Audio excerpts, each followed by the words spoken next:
Hello, and welcome to John Tracy's Bridge to Sound. We are excited to have our session start over again.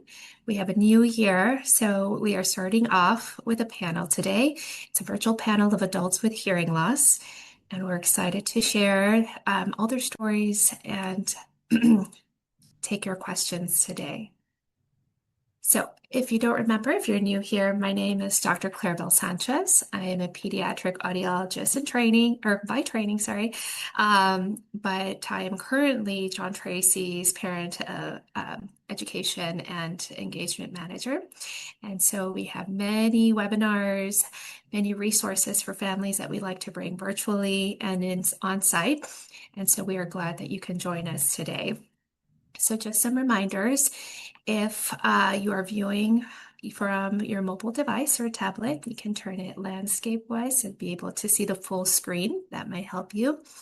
And if you're joining us from a computer, if you click on that right corner, you should be able to change your view to see the presentation better as well. I can change those to see. As always, in Bridge to Sound, our goal is to bring practical tools, tips, answer questions, and so we do allow questions through our chat. We will open that up at the end of the session, and you are able to enter your questions at any time. If something comes to mind, feel free to add it in the chat. So again, today we'll be watching a virtual panel of adults with hearing loss. And our panelists are Kobe, Christy, Brenda, and Dina. They'll be sharing their stories. We also have our former counselor, Mary Beth, who will be guiding that talk. At the end, we have our Q&A with Dr. Erica McGrath. She is a pediatric audiologist and wears 2 cochlear implants. She is currently at John Tracy as an audiologist, and she will be helping us today just talking about her experience as an adult after our presentation of the other panelists. So stick around for a Q&A with her to get all that information about her current career path and anything that she may have had experience with as a young child. And so I leave you here with our panelists, and I hope you enjoy. So right now we have some very, very special guests with us. We have 4 panelists coming to you from Southern California and from, I think, Massachusetts. Is that right, Kobe? Or Rhode Island? I'm not really sure. Rhode Island. I'm here in Texas right now. Okay. So what I would love to do is just start by having each of our panelists introduce themselves, give us your name, maybe where you are right now today, and what kinds of devices do you use to be able to listen. So let's start with Kobe.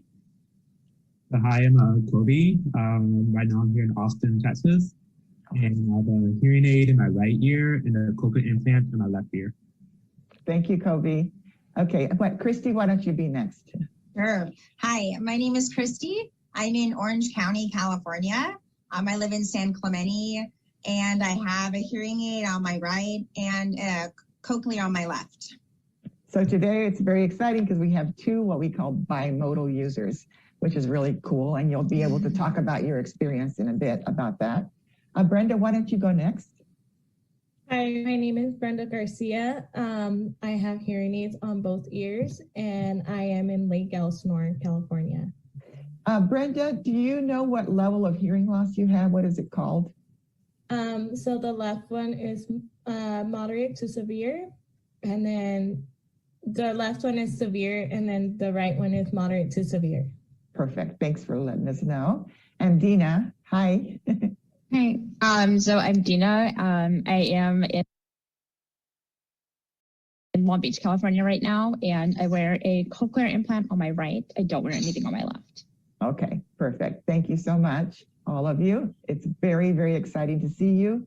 I've known some of you since you were very little children, like preschool age, and I think maybe in the case of Brenda, since you were an infant. So it's very exciting for me to see you grown-up adults out having your lives and doing what you need to do to fulfill your potential as an adult. So that's really exciting. I would love for each person to share maybe what you're doing with your life right now, in terms of your occupation or whatever it is that you're doing. So let's start with Kobe.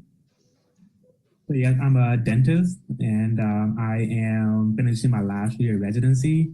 So I'm doing residency in dental public health at the Harvard School of Dental Medicine. And so I'm very interested in dental public health. I'm graduating in a couple of weeks and kind of focusing more on, I do a lot of prison dentistry. So in Rhode Island, I work at different prison dental clinics, serving incarcerated men and women. So it's something I'm very interested in. Wow, that's just amazing, Kobe, what you're really giving to a population that really needs that kind of support and help. And do you have any plans for after you finish your residency? So the plan to move down here to Texas, and I'm in the process of looking for jobs right now. I guess my main problem, I'm so interested in different things. I want to work at community health center, I also want to work with children, I want to work in the prison. So I'm trying to figure out what I want to do exactly. Perfect. Thanks, Kobe. That sounds very exciting future for you. What about you, Christy? Tell us about you and what you do with your life.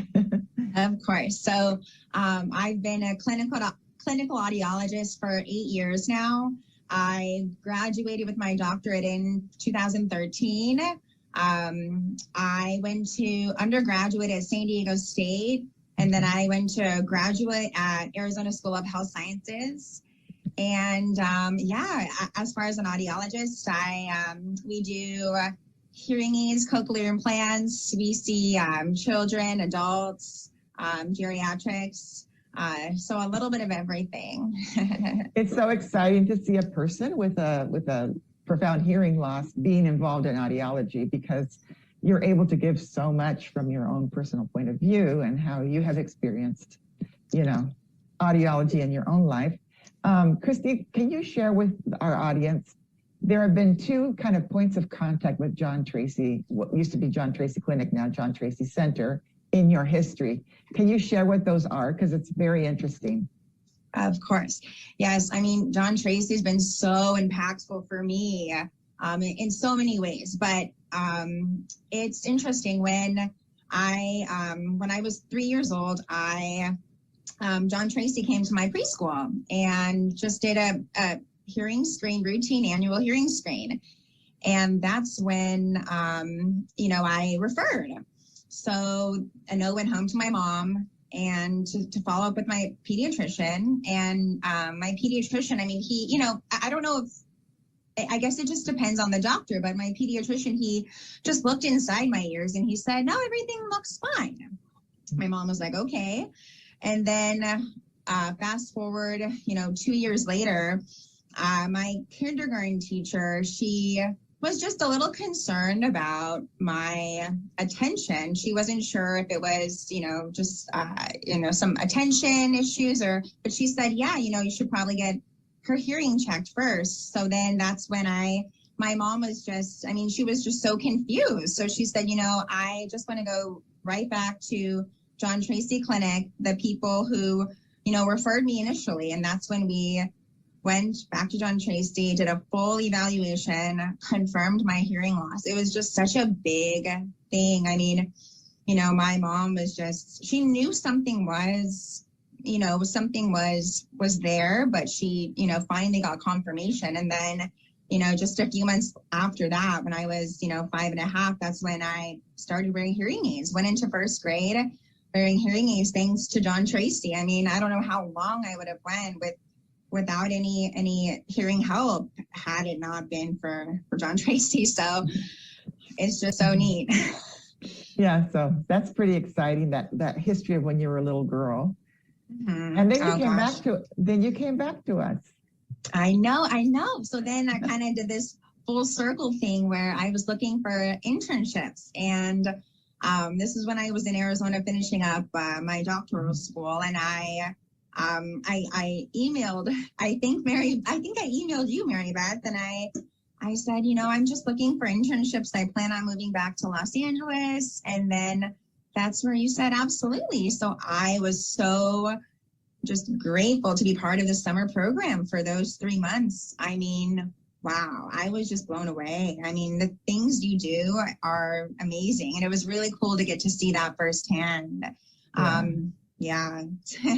It was very exciting to have you be a resident, or I can't remember if it's an extern or an intern, but with us those months. And I think that the impact that you had on the families that were being diagnosed throughout your time there was very, very strong, because it really changes a parent's outlook when somebody with a profound hearing loss is diagnosing your child, and just presenting that, your life can really be something that you can aspire to pretty much anything as a person with hearing loss in this world now.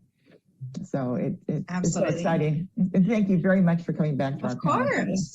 Of course, Okay. anytime. And Brenda, tell us a little bit about yourself and your life right now, but also what your history with John Tracy is. Okay, so I'm a full-time student at Dominguez Hills. I am a behavioral science major. I'm pursuing my bachelor's, and I'm a mom of a 4-month-old.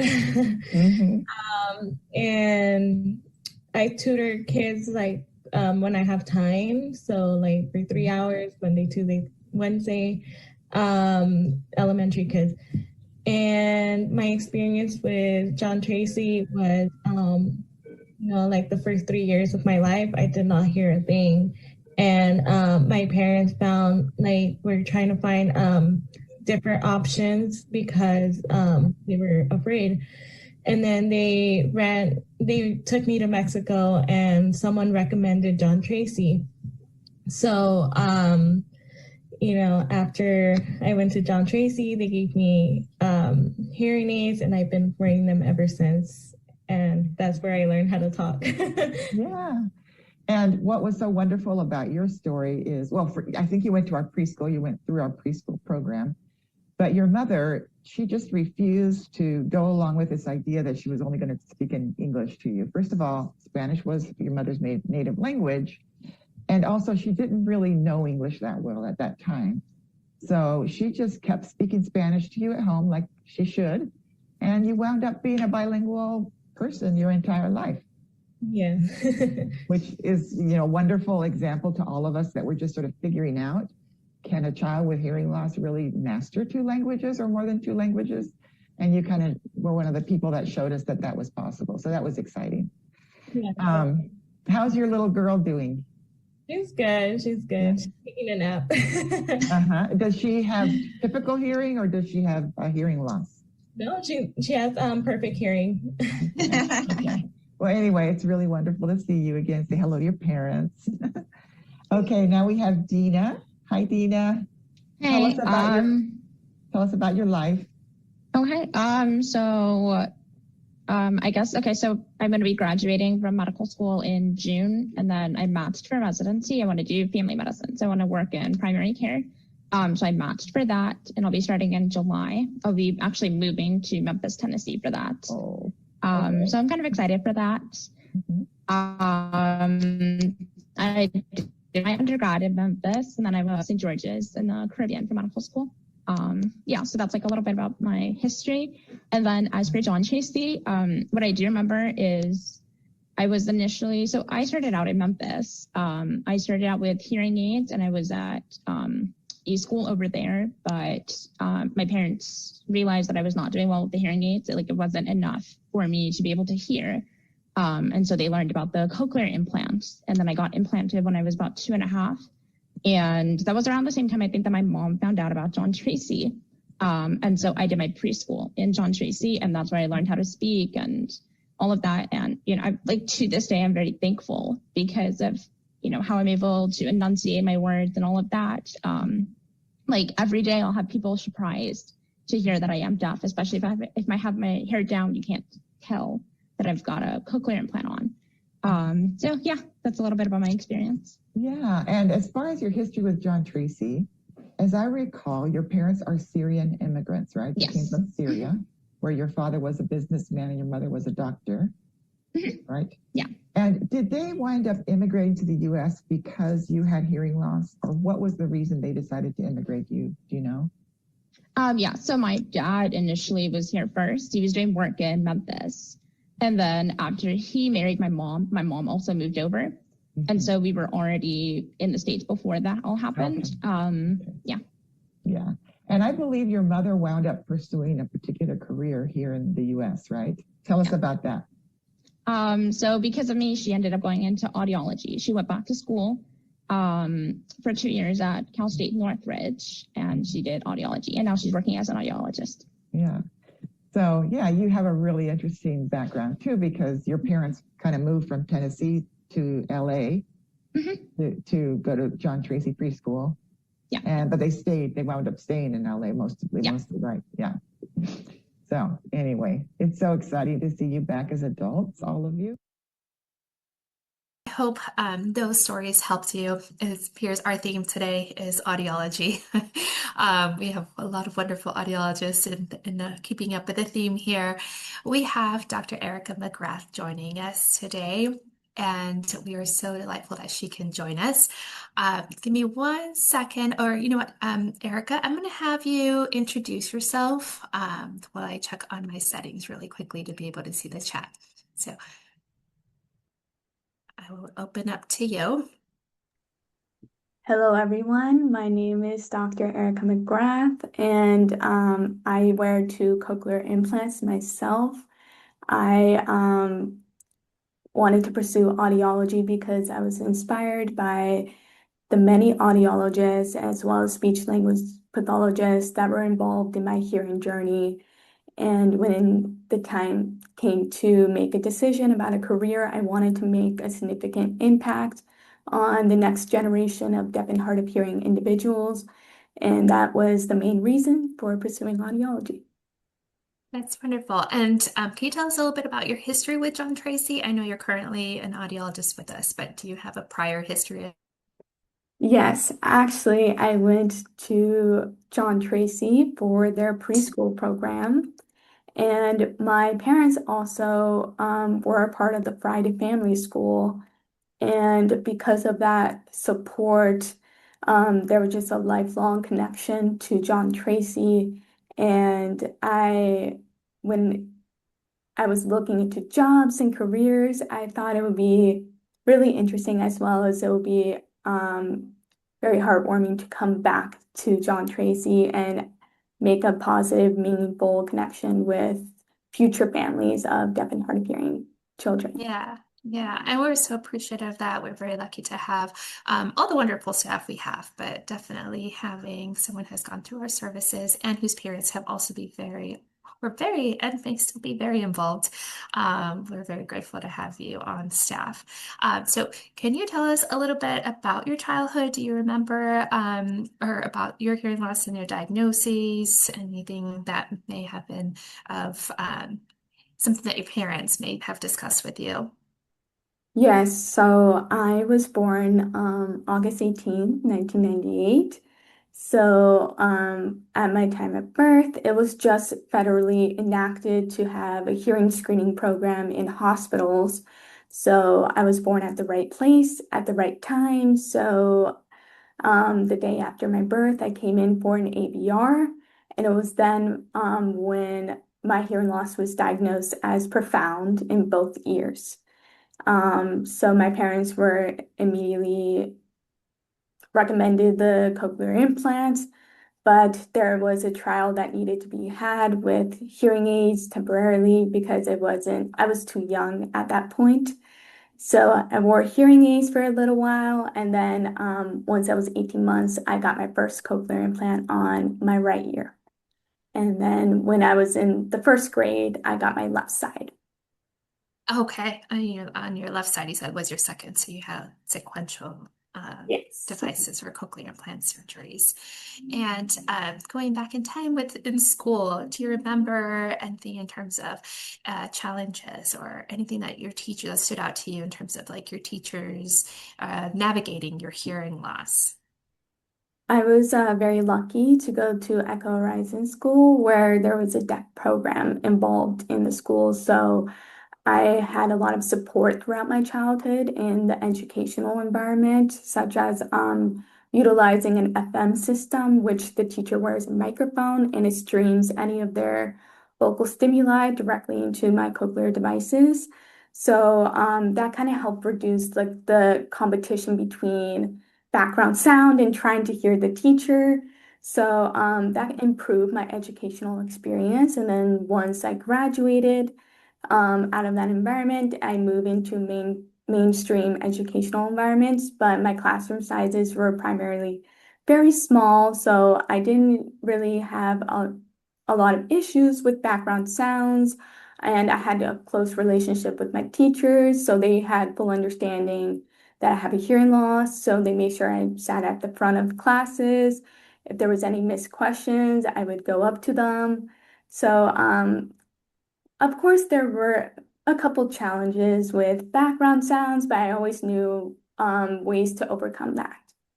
Okay, yeah, and a question that usually comes up with our families is about remote microphones. And do you remember using any additional technology in school, in grade school or college, or even your university? I mean, your doctorate level. So, when I went to college, I went to Cal State Northridge for my undergrad. And they actually have a program there called the National Center for Deafness, and they provide a lot of additional resources and support for their deaf and hard of hearing students that come to CSUN.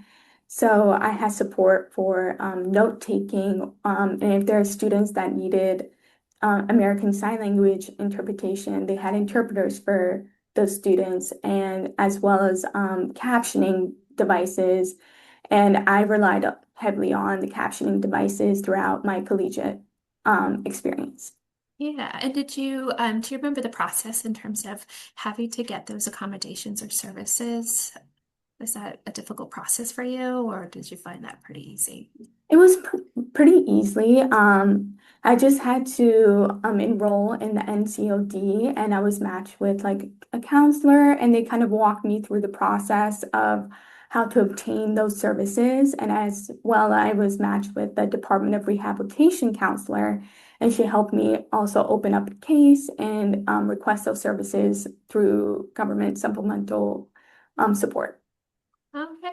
And I know we have parents on here as well. And so if you have any questions, I know I'm kind of taking over all the questions. So please feel free to add them. We really want you to, um, get your questions answered. If there's anything that you would like to ask Erica, we are here to answer those questions for you. So you can just drop them in the chat.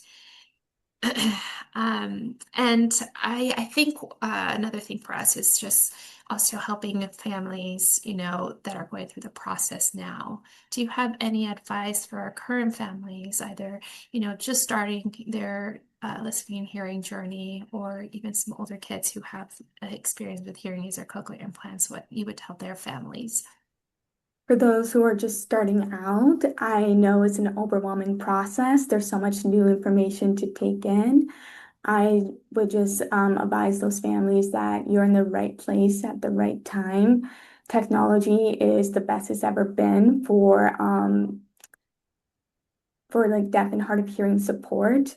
So I remember when I was first diagnosed, I had a cochlear implant processor that was quite heavier and a little bit thicker, and I had to wear it on my body. Whereas cochlear implant devices are so light and can be worn on the ears. So there's been a jump, and there's been an absolute evolution in terms of cochlear implant devices. Um, so I know it's an overwhelming process. Don't be afraid to ask for any questions or even reach out to your audiologist. They are there to support you. Yeah, just out of curiosity, as an audiologist, did you keep any of your old technology? Oh my gosh, yes. My mom has a tub of all of my old ear molds, all of my old devices. So sometimes I go through them every once in Uh-huh. a blue moon, and I'm like, gosh, like things have changed completely since like 1998. Uh-huh. Yeah. Even in the last, I would say 5 years, it's been a change as well. Those things are constantly getting smaller, rechargeable, and Yeah. all the things. So yes, I can only imagine the treasure trove you have in your at home.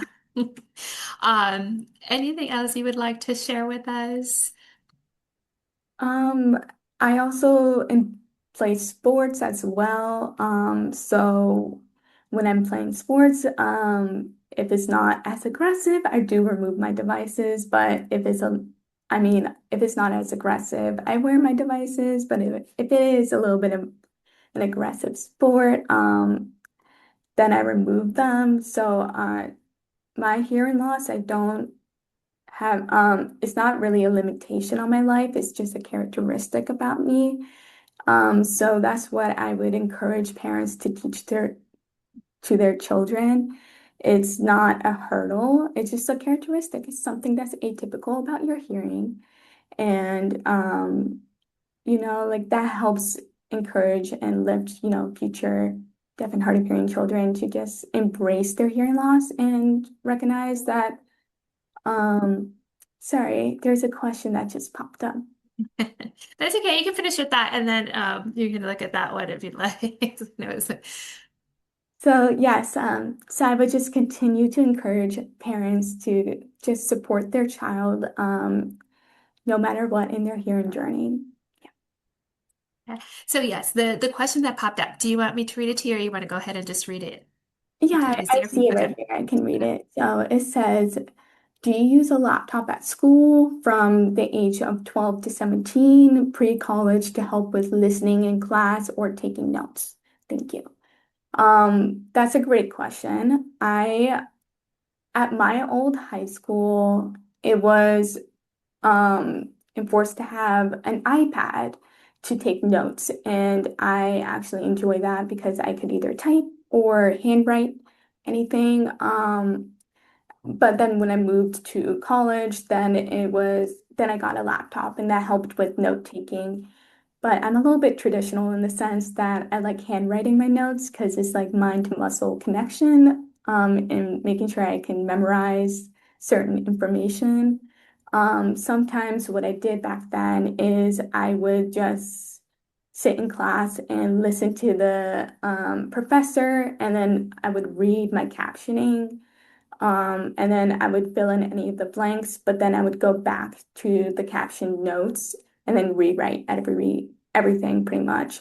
And that kind of helped to study a little bit better and reinforce that information. Thank you. Great question. Any other questions? Any parents? No. All right. Well, thank you so much for your time. I know you're busy in clinic, and we really appreciate your insight and all your just tips and encouragement for families. That's what we're here for. Like we said, we're kicking off our Bridge to Sound. This was just a little intro for us to share some stories to hopefully get families engaged and get to know us again and return to learn more about journey with hearing loss. And so we will have our next session. So we have the monthly, if you're new here, we have the monthly once a month, and our next session will be September 9th. As always, we record our sessions, so we certainly encourage you to just enroll in the class or registers, because you will receive the link to get access to that recording. And so if you can't make it live, because I know it is difficult with all the time zones that we have families, it is going to be available to view this one as well. We will send a recording afterwards. And so next month we will be diving into advocacy. And so now we'll be changing into our topics. And so I hope you will join us. I know advocacy is a big one for a lot of our families, and there are a lot of questions that come up in terms of how to prepare a young child to advocate for themselves, navigate through school as they're entering their preschools, and we're going into kinder. And so we are here always to help. If you have any questions, need to reach any of our professionals, you can always reach us at pals@gtc.org or any of our social media. Again, we thank you for being with us today, and we hope we see you again next month. Have a great day.